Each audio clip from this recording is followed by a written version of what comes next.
Perkenalkan, nama saya Yunanta Dwi Kristanto, saya dari Banyuwangi.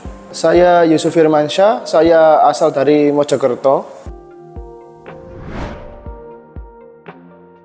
Untuk saya, perokok pasif. Kalau saya sendiri sebenarnya mengkategorikan diri pribadi sebagai social smoker sih. Social smoker sendiri itu seperti seseorang yang hanya merokok ketika ada keluarga atau mungkin teman dan juga rekan maupun kolega, seperti itu.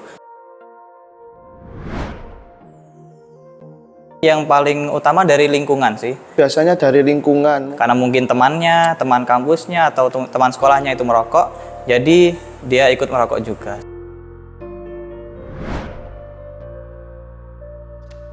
Mungkin lebih diedukasi untuk kelebihannya apa, kekurangannya apa, nanti efek sampingnya seperti apa gitu. Lebih baiknya mungkin sosialisasi.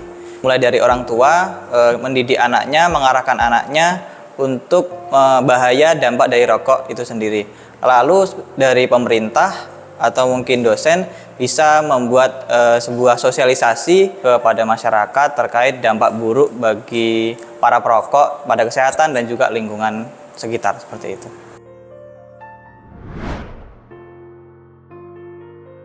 Baik sih menurut saya. Menurut saya itu malah lebih baik karena bisa membedakan mana yang merokok sama enggak. Di mana pada tempat itu atau fasilitas itu perokok bisa nyaman, dapat merokok dengan nyaman, tidak merasa atau tidak mengganggu oleh orang-orang sekitar. Dan juga hal itu juga bermanfaat untuk para orang di sekitarnya dan tidak terganggu oleh asap rokok, seperti itu. Kenapa sih banyak orang yang memilih untuk menjadi perokok aktif? Perokok aktif dianggap dapat meningkatkan semangat, mempererat pertemanan, menstabilkan emosional, dan meredakan rasa stres. Padahal di dalam rokok tersebut terdapat kandungan zat nikotin.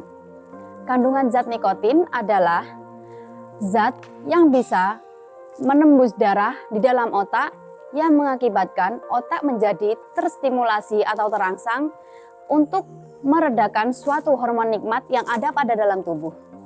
Merokok juga berbahaya bagi kesehatan kita karena asap dari rokok dapat menyebabkan kerusakan pada dinding arteri sehingga tekanan dalam darah kita meningkat dan mengakibatkan berkurangnya oksigen dari dalam tubuh. Nah, hal itu menyebabkan penyakit jantung seperti serangan jantung dan juga stroke.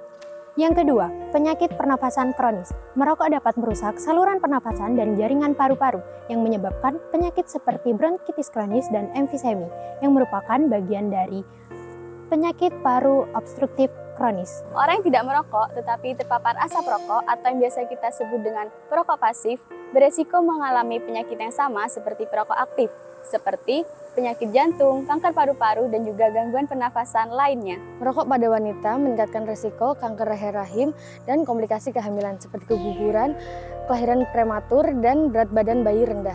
Ketergantungan nikotin. Nikotin dalam rokok sangat adiktif yang membuat perokok untuk sulit berhenti. Ketergantungan ini membuat perokok untuk terus mengkonsumsi rokok meskipun sudah mengetahui dampak negatifnya. Nah, perlu diketahui juga bahwasanya ada kebijakan mengenai rokok. Salah satunya yaitu Undang-Undang Nomor 36 Tahun 2009 mengenai kesehatan rokok dan tembakau. Yang pertama, dilarang merokok di tempat umum seperti fasilitas kesehatan, tempat ibadah, tempat sekolah, atau angkutan umum. Nah, pemerintah juga wajib menyediakan kawasan bebas rokok agar masyarakat terhindar dari paparan asap rokok. Peringatan kesehatan pada kemasan rokok harus jelas dan mencolok. Iklan, promosi, dan sponsor rokok dibatasi untuk melindungi anak-anak dan remaja. Pendidikan dan informasi tentang bahaya merokok harus disebarkan oleh pemerintah dan juga masyarakat. Mengingat kebijakan dari Kementerian Pendidikan dan Kebudayaan, wilayah kampus harusnya menjadi wilayah yang bebas dari asap rokok.